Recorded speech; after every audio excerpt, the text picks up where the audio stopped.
राधे कृष्णा। मैं गीताक्षी फिर से आज आपके सामने आई हूँ एक नई टॉपिक की डिस्कशन के लिए। पर उससे पहले मैं आप सबको आज बधाई देना चाहती हूँ गुरु पूर्णिमा की। गुरु पूर्णिमा एक बहुत ही बड़ा दिन है। आप सबको पता ही है जैसे गुरु का स्थान हमारे जीवन में बहुत ही विशेष होता है। गुरु बहुत ही महत्वपूर्ण स्थान हमारे जीवन में रखते हैं क्योंकि वह हमें अंधकार से प्रकाश की तरफ लेके जाते हैं। इस दिन महर्षि वेद व्यास जी का जन्म हुआ था। इसी दिन उन्होंने भगवत पुराण की शिक्षा अपने शिष्यों को दी थी, इसीलिए उन्हें प्रथम गुरु भी माना जाता है। गुरु पूर्णिमा के दिन बहुत सारे लोग अपने अपने गुरुओं की पूजा करते हैं, इसलिए इस दिन को व्यास पूर्णिमा भी कहा जाता है और यह दिन एक विशेष स्थान रखता है हमारे हिंदू धर्म में। इसलिए ही मैं आज आपको तहे दिल से गुरु पूर्णिमा की बधाई देती हूँ। अब हम चलते हैं अपने नेक्स्ट टॉपिक पर। बच्चों, जैसे कि आपको याद हो मेरी पहली वीडियो जो मैंने बनाई थी how to make focus on studies, उस पर मैंने डिस्कस किया था कि हम कैसे अपना फोकस स्टडीज़ पे इंक्रीज़ कर सकते हैं। मैंने उसमें कुछ टिप्स दिए थे कि सबसे पहले आप अपना टारगेट सेट करो। टारगेट सेट करने के बाद आप अपने टाइम टेबल बनाओ, उस टाइम टेबल को फॉलो करना स्टार्ट करो। बट बच्चों के कुछ क्वेश्चंस आए थे कि मैम हम टारगेट सेट कर लेते हैं, टाइम टेबल भी बना लेते हैं, बट प्रॉपरली टाइम टेबल को फॉलो नहीं कर पाते। बहुत सारी डिस्ट्रैक्शंस आती हैं जैसे मोबाइल फ़ोन या कुछ और डिस्ट्रैक्शंस, मतलब हम वो टाइम टेबल फॉलो नहीं कर पाते जिसके कारण हम हमारा गोल अचीव नहीं कर सकते। तो उसमें मैंने बच्चों को अपनी नेक्स्ट वीडियो में आंसर दिया था कि मैंने एक की सजेस्ट की थी कि किस तरह से हम इस डिस्ट्रैक्शन से बच सकते हैं, किस तरह से हम एक गोल को अचीव कर सकते हैं। जिसमें मैंने एग्जाम्पल दिया था श्रीमद् भागवत गीता का, जिसमें अर्जुन जी ने जब युद्ध क्षेत्र में श्री कृष्ण जी ने अर्जुन को बहुत अच्छा ज्ञान दिया था कि कैसे वो अपने टारगेट को अचीव कर सकता है। अर्जुन जी का क्वेश्चन था कृष्ण जी से कि वो उसका जो भी फोकस है, जो भी उसके गोल है, वो उस पर मतलब बहुत सारी डिस्ट्रैक्शंस की वजह से वो उसको मतलब उस पर अपनी पूरी तरह से उसको अचीव नहीं कर पा रहा, तो वो उससे कैसे कर सके। तो कृष्ण जी ने उनको उत्तर दिया था कि you have to control your mind. तो लास्ट टाइम मैंने अपनी वीडियो में आपको एक की सजेस्ट की थी कि you have to control your mind, then only you can just overcome this distractions. बच्चों, अगर तो आप मेरी वीडियो ये फर्स्ट टाइम देख रहे हो तो डिस्क्रिप्शन में मैंने अपनी पिछली 2 वीडियोस का लिंक दिया है। अगर आप 2 वीडियोस को समझोगे तभी आप इस वीडियो को अंडरस्टैंड कर पाओगे और इम्प्लीमेंट कर पाओगे। जैसे कि क्लास में भी टिश्यूज़ तभी समझ पाओगे अगर सेल चैप्टर के बेसिक कंसेप्ट क्लियर है। इसी तरह से इस वीडियो को समझने के लिए पूर्ण वीडियो का सुनना बहुत ही ज़रूरी है, तभी आपको एक्चुअल में पता लगेगा कि what is the purpose behind this video. तो मेरा सजेशन है कि अगर आप मेरी 2 पिछली वीडियोस को नहीं देखा, पहले उन 2 वीडियोस को देखो, तभी इस वीडियो को आप। स्टूडेंट्स, जैसे कुछ क्वेश्चंस हैं कि कुछ लोग बहुत सक्सेसफुल होते हैं और कुछ लोग बिल्कुल भी नहीं, कुछ लोग बहुत उदास रहते हैं और कुछ लोग हमेशा बड़े खुश रहते हैं, कुछ लोग बहुत पॉपुलर होते हैं और कुछ लोग बिल्कुल भी नहीं होते, कुछ लोग बहुत बड़े बड़े आलीशान घर में रहते हैं और कुछ लोग बहुत झोंपड़ियों में रहते हैं। तो क्या रीज़न है and why we are different from each other from behaviour? इन सब क्वेश्चंस के आंसर को तभी मिल सकता है जब हम अपने माइंड को अंडरस्टैंड करेंगे। मेरी इस वीडियो का मेन मोटिव है आप सबको समझाना हाउ टू कंट्रोल माइंड। ये सेम टॉपिक है जिसकी डिस्कशन श्री कृष्ण जी ने अर्जुन के साथ 3रे अध्याय में की थी, हाउ टू कंट्रोल माइंड। अब माइंड में क्या क्या आता है? हमारी बुद्धि, हमारा मन, हमारी इंद्रियां, हमारे सेंसेस, आईज, नोज, ईयर, टंग, स्किन। तो जब श्री कृष्ण जी ने अर्जुन को इसके बारे में समझाया तो श्री कृष्ण जी ने बोला कि आप मेन फोकस अपनी इंद्रियों पर रखो। मतलब आपको किसको कंट्रोल करना है? अपने सेंसेस पर। मेन आपका मोटिव क्या है कि आपको अपने टारगेट को अचीव करना है। बहुत सारी डिस्ट्रैक्शंस आती हैं, उसको कवर करके आपने अपने टारगेट को अचीव करना है। तो उसके लिए आपने अपने माइंड को समझना पड़ेगा, क्योंकि आपको अपने माइंड को कंट्रोल करना पड़ेगा। कंट्रोल करने के लिए आपको उसको अच्छे से समझना पड़ेगा। समझने के लिए आपको उसको अपना फ्रेंड बनाना पड़ेगा। जैसे आप बड़ी जल्दी बोल देते हो ना दूसरों को कि मैं आपको बड़ी अच्छी से समझता हूँ। अपने फ्रेंड्स को नॉर्मली आप डिस्कस करते हो कि मैं तेरे को बड़े अच्छे से समझता हूँ, बहुत सारे सुझाव देते हो। बट बच्चे, सबसे पहले आप अपने आप को समझो, अपने माइंड को समझो। बट सॉरी, हम अपने आप की तरफ देखते ही नहीं हैं, हम बस लोगों की तरफ देखते रहते हैं। सो अपने आप को समझो, अपने माइंड को समझो। क्या है ये? हमारा जो बुद्धि है, हमारा जो मन है ना, 2 पार्ट्स में डिवाइड है, कॉन्शियस, सबकॉन्शियस।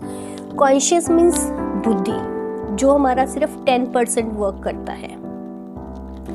अब ये कुछ लोग सक्सेसफुल नहीं हैं और कुछ होते हैं जो सक्सेसफुल नहीं होते, वो सिर्फ अपनी बुद्धि को यूज़ करते हैं। जो बहुत सक्सेसफुल होते हैं वो अपने कॉन्शियस एंड सबकॉन्शियस माइंड दोनों को यूज़ करते हैं। कॉन्शियस माइंड 10% होता है। कॉन्शियस माइंड में लाइक जैसे कि walking, talking, reading, logical reasoning based. मतलब कॉन्शियस माइंड क्या करता है? ये इंफॉर्मेशन रिसीव करता है हमारी डिफरेंट सेंसेस से, अकॉर्डिंगली उस इंफॉर्मेशन को इंटरप्रेट करके डिसीजंस करता है। ये डिसीजन बेस्ड होता है, अंडरस्टैंडिंग बेस्ड होता है।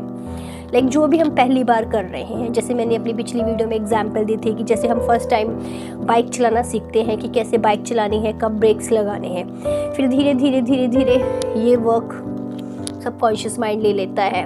तब हम नेक्स्ट टाइम जब भी हम बाइक चलाते हैं, हम तब सोचते नहीं है कि हम राइट टर्न ले रहे हैं, लेफ्ट टर्न ले रहे हैं, बस हम चला रहे हैं हम, क्योंकि उसका काम फिर वो सबकॉन्शियस माइंड ले रहा है। कॉन्शियस माइंड, जैसे कि हम क्या खाना है, मतलब हम खाते हैं, हम चलते हैं, हम पढ़ते हैं, ये सब कॉन्शियस माइंड है। बट हम क्या खा रहे हैं, क्या खाना है, इसका कंट्रोल सबकॉन्शियस माइंड के थ्रू ही होता है। सबकॉन्शियस माइंड में क्या आता है? सबकॉन्शियस माइंड में जैसे कि एंगर, हैप्पी, लस्ट। लस्ट क्या होता है? Any desire which is outside your goal. Dreaming, day dreaming, तो ये सारी चीज़ें आती हैं सबकॉन्शियस में। ब्रीदिंग, हार्ट बीट, मतलब all are involuntary which is not under your control, it is that comes under subconscious mind. जो भी आप कॉन्शियस माइंड को दोगे, जो भी आप अपनी बुद्धि को दोगे, वो सबकॉन्शियस माइंड उसको ले लेता है।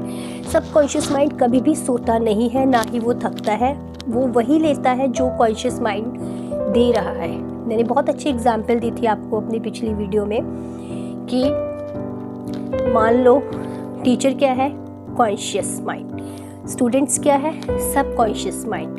अगर टीचर ने बच्चों को समझाया है 2 + 2 4 है, तो मीन्स टू से अगर कॉन्शियस माइंड ने सबकॉन्शियस माइंड को इंस्ट्रक्शन दी है कि 2 + 2 4 है, तो सबकॉन्शियस माइंड उसको 4 ही लेगा। इसी तरह से, और अगर वो बोलेगा 2 + 2 = 5 है, तो बच्चे भी वही लेंगे। इसी तरह से सबकॉन्शियस माइंड है, उसको 5 ही लेगा। सबकॉन्शियस माइंड को कुछ नहीं पता, वो वही लेता है जो कॉन्शियस माइंड उसको इंस्ट्रक्शंस देता है। तो हमें क्या करना है? हमें अपने सबकॉन्शियस माइंड को कंट्रोल में रखना है। हमारे अंदर जो भी विचार आ रहे हैं कॉन्शियस माइंड से, हमने वो सबकॉन्शियस माइंड को इंस्ट्रक्शंस देनी है। हमें अपने मन के गुलाम नहीं बनना, हमें अपने मन के राजा बनना है। मैं बड़ी अच्छी आपको एग्जाम्पल बताती हूँ। नॉर्मली क्या होता है, एक लड़का था, उसको एक ना सब्ज़ी बड़ी पसंद थी, तो वो घर गया, उसने अपनी वाइफ को बोला कि मुझे ना ये वाली सब्ज़ी चाहिए। तो उसकी वाइफ ने बोला कि आज तो मैंने बनाई नहीं है, और वो कहता मुझे तो सब्ज़ी खानी है। तो वो कहता चलो ठीक है, कोई बात नहीं, मैं लेके आता हूँ, आप बना देना, फिर मैं खा लूँगा। बाज़ार गया, नज़दीक ही, उसको वो सब्जी नहीं मिली। फिर वो थोड़ी दूर गया, उसने देखा शायद वहाँ मिल जाए, उसको वहाँ भी नहीं मिली। फिर वो शहर में काफ़ी दूर तक चला गया, 10 किलोमीटर तक उस सब्जी को ढूंढने के लिए। फाइनली उसको वो सब्जी मिल गई, वो घर लेके आया, उसने अपनी वाइफ को दी, उसकी वाइफ ने वो सब्जी बनाई, बट उसने वो सब्जी नहीं खाई। अब वो उसने सब्जी क्यों नहीं खाई? वो इसलिए नहीं खाई क्योंकि उसका मन उसको भटकाता रहा, वो मन का गुलाम बन गया, क्योंकि उसका अपने सेंसेस पे कंट्रोल नहीं रहा। वो उसको खाना चाहता था और वो भागता रहा, वो धक्के खाता रहा। जब उसको वो सब्जी मिल गई, उसने नहीं खाई क्योंकि उसने अपने मन को बता दिया कि मैंने अपने मन को जीत लिया, मैं तेरा गुलाम नहीं बना, मैंने वो सब्जी नहीं खाई। उसने अपने मन को कंट्रोल किया। तो हमें अपने मन को कंट्रोल करना चाहिए, हमें अपने सेंसेस पे कंट्रोल करना चाहिए, तभी हम सक्सेसफुल बन सकते हैं। और ये बहुत ही ज़रूरी है। अगर हम अपने सेंसेस पे कंट्रोल करेंगे कि क्या हम खा रहे हैं, हम पढ़ रहे हैं, ये तो कॉन्शियस माइंड कंट्रोल करता है ना, बट हम क्या खा रहे हैं? कुछ ऐसा तो नहीं खा रहे जिससे हमारी हेल्थ में प्रॉब्लम हो सकती है, कुछ ऐसा तो नहीं देख रहे जो कि हमारी स्टडी में डिस्ट्रैक्शन लेके आ रहा है ताकि हमारा गोल अचीव ना हो पाए। हमें क्या सुनना है, हमें कैसे फ्रेंड्स बनाने हैं, हमें क्या खाना है, हमें क्या पीना है, कब सोना है, इस चीज़ पे हमें पूरा कंट्रोल रखना है। और वो तभी हो सकता है अगर हम अपने सेंसेस पे कंट्रोल करें, हम अपने सबकॉन्शियस माइंड पर कंट्रोल करें। हमें अपने माइंड को ऐसे चलाना है कि जो इंस्ट्रक्शन कॉन्शियस माइंड ने दी है, सबकॉन्शियस माइंड वही इंस्ट्रक्शन को फॉलो करे, तभी आप अपने टारगेट को अचीव कर सकते। तो बेटा, अब मेन मुद्दा है कि हमें अपने माइंड को कंट्रोल कैसे करना है, कैसे हमने अपने माइंड को, सबकॉन्शियस माइंड को रीप्रोग्राम करना है। क्योंकि जो भी कॉन्शियस माइंड उसको इंस्ट्रक्शन देगा, सबकॉन्शियस माइंड उसी को रिसीव करेगा, अकॉर्डिंगली वो उस पर एक्ट करेगा। अब सबसे पहला मेथड है, बहुत सारे मेथड्स हैं, मैं आपसे डिस्कस करूंगी कि how to control mind, but इस वीडियो में मैं आपसे सिर्फ 2 या 3 ही मेथड्स को डिस्कस करूंगी, ताकि आज के लिए आप सिर्फ इसी पे ही फोकस करो। जब मेरी नेक्स्ट वीडियो आएगी, बाकी के मेथड्स मैं तब डिस्कस करूंगी। आज मैं आपसे जो मेथड्स डिस्कस करने वाली हूँ, उसमें पहला मेथड है आपका how to control mind. Convert your negative thoughts into positive believes और पॉजिटिव थॉट्स। जैसे कि लेट्स सपोज आपके सामने एक गिलास आया है, वो आधा भरा हुआ है या हाफ भरा हुआ है और हाफ खाली है। तो अगर आपके सामने वो गिलास आता है तो सबसे पहले आपका थॉट क्या आता है? ये खाली कितना है? It means negative thought. ये भरा कितना है? It means positive thought. तो हमने क्या करना है, अपने नेगेटिव थॉट्स को पॉजिटिव में कन्वर्ट करना है। मतलब हम अपनी कॉन्शियस माइंड को, हम अपनी बुद्धि को जो भी पॉजिटिव देंगे, वो सब कॉन्शियस माइंड उसको लेगा, उसी के अकॉर्डिंग आपका माइंड वर्क करेगा। हमें नो वर्ड यूज़ नहीं करना, बिकॉज नो का मतलब भी नेक्स्ट अपॉर्चुनिटी। हमने कभी भी यूज़ नहीं करना फेल में भी पॉजिटिविटी है। कैसे?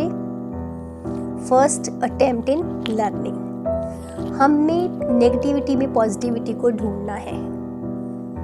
जैसे कि हमारा जो माइंड है, उसी के अकॉर्डिंग रीप्रोग्राम हमने करना है, क्योंकि हम अपने माइंड को जैसे ट्रेन करते हैं वो वैसा ही हो जाता है। जैसे अगर एक बच्चा है, वो बहुत ही गरीब फैमिली में पैदा हुआ है, तो उसके पेरेंट्स हमेशा उसको यही बोलेंगे कि पैसा कमाना बड़ा मुश्किल है, वो बहुत मुश्किल से गुजारा कर रहे हैं। तो बच्चे के मन में भी वही चीज़ आ जाएगी कि मैं कैसे सक्सेसफुल बनूंगा, बहुत मुश्किल होता है पैसा कमाना। और अगर कोई एग्ज़ाम बहुत टफ है और आपको सोच गया कि बहुत सारा कॉम्पिटिटर्स होंगे, मैं इसको कभी भी इस एग्ज़ाम को पास नहीं कर सकता, तो मतलब वो एग्ज़ाम आपके लिए टफ ही रहेगा। आपने नेगेटिव थॉट्स को पॉजिटिव में लेके आना है।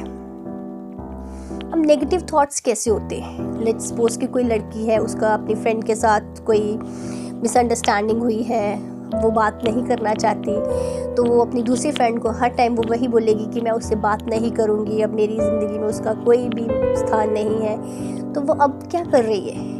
उसी को तो स्थान दे रही है, उसी की तो बातें कर रही है। तो मतलब हमें नेगेटिव से बचना है।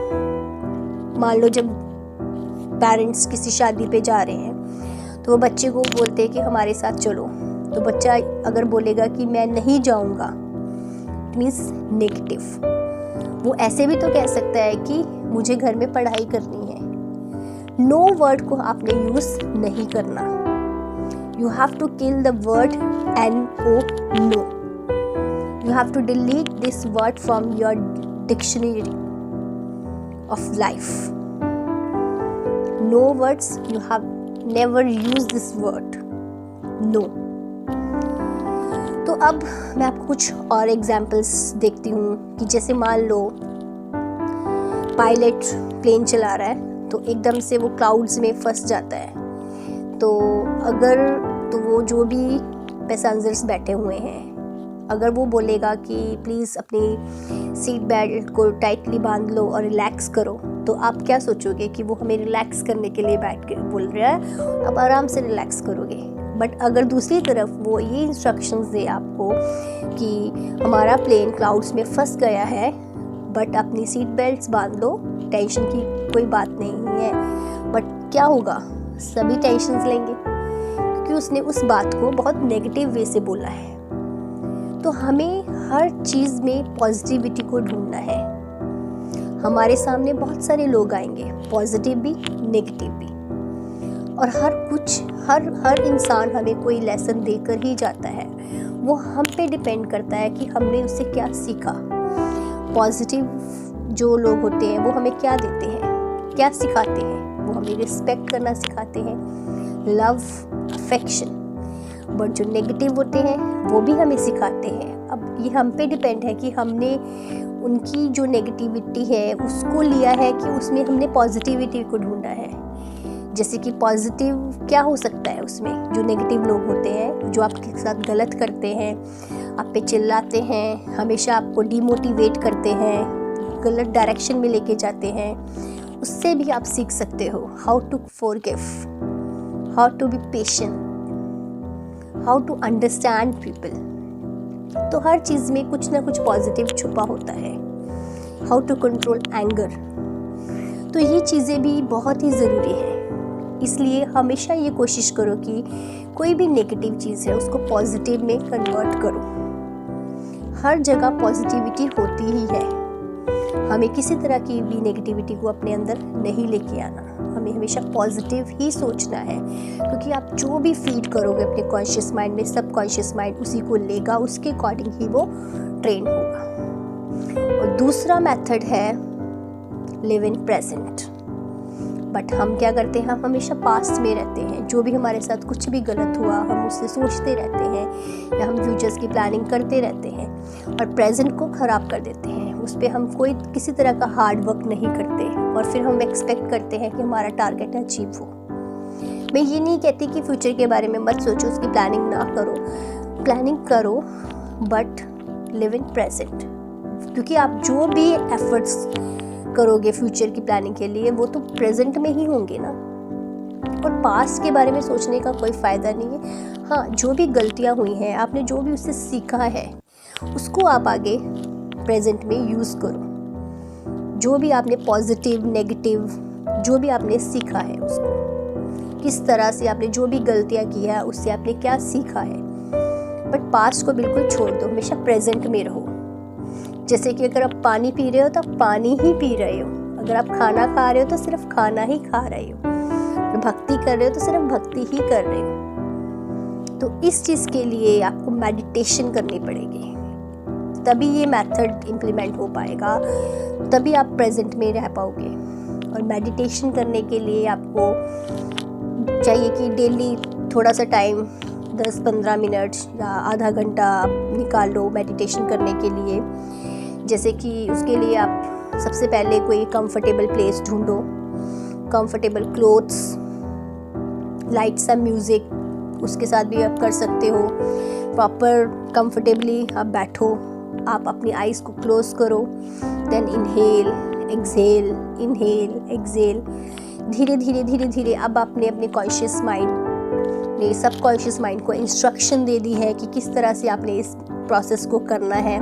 फिर थोड़े दिन बाद जब ये प्रोसेस आप करते रहोगे, धीरे धीरे आप अपने विचारों को देखना स्टार्ट करो, कैसे थॉट्स आ रहे हैं, पॉजिटिव आ रहे हैं कि नेगेटिव आ रहे हैं। धीरे धीरे आप अपनी सेल्फ इंट्रोस्पेक्शन करनी स्टार्ट करो, कि डायरी में लिखना स्टार्ट करो कि आज जब मेरी मेडिटेशन में मेरे ये थॉट्स आए। धीरे धीरे जब आप अपनी सेल्फ इंट्रोस्पेक्शन करोगे, धीरे धीरे वो थॉट्स कम होते जाएंगे, तभी एकांत आएगा, तभी आपकी अपने काम में कंसिस्टेंसी बढ़ेगी, कंसंट्रेशन बढ़ेगी, तभी आप अपने टारगेट को अचीव कर पाओगे। अब ये एकांत क्या होता है, ये बहुत ही बड़ी कन्फ्यूज़न होती है बच्चों को। बच्चे क्या करते हैं, मम्मा पापा को बोलते हैं कि आप शादी में जाओ, मैं घर में अकेला रह के पढ़ूँगा या पढ़ूँगी। अकेला मतलब एकांत। क्या आप अकेले हो? नहीं। आप मोबाइल फ़ोन यूज़ करोगे, आप अपने फ्रेंड से बातें करोगे, और हज़ारों, अगर आप दोनों काम नहीं भी करें तब भी आपके अंदर हज़ारों विचार चल रहे हैं। क्या आप एकांत में हो? नहीं। ये तो शब्द कह के आप अपने आप को धोखा दे रहे हो। नॉर्मली हम जब पूजा पाठ भी करते हैं, हम भगवान को भी चीटी करते हैं, हम ये सोचते हैं कि हम अकेले बैठ के मंदिर में पाठ कर रहे हैं। नहीं, हज़ारों विचार हमारे अंदर आते हैं, हमें उन विचारों को रोकना है, हमें उन थॉट्स को रोकना है, हमें उन थॉट्स पर कंट्रोल करना है। जहाँ सब विचार खो जाए, भीड़ सारी विदा हो जाए, तभी एकांत उत्पन्न होता है, और वही एकांत है जिससे आपकी कंसिस्टेंसी बढ़ेगी, कंसंट्रेशन पावर बढ़ेगी, तभी आप सक्सेस को अचीव कर पाओगे। आज तो बस मैंने आपसे यही 2 मेथड्स डिस्कस किए। First, convert negative thoughts into positive, and second, live in present. बहुत सारे मेथड्स हैं जिसको मैं डिस्कस करना चाहती हूँ, अभी नहीं, क्योंकि अगर मैं अपनी वीडियो को बहुत ज़्यादा एक्सटेंड कर देती हूँ तो बच्चे बोर होना ना स्टार्ट हो जाएं। तो आप यही सोचो, टॉपिक कभी ख़त्म नहीं हुआ, सिर्फ पीरियड ख़त्म हुआ है। ना ही टॉपिक, ना ही चैप्टर, ना ही सिलेबस। बाकी के टॉपिक, इस टॉपिक को मैं अपनी नेक्स्ट वीडियो में एक्सटेंड करूँगी, बाकी डिफरेंट मेथड्स को डिस्कस करके। तो अभी के लिए राधे कृष्ण।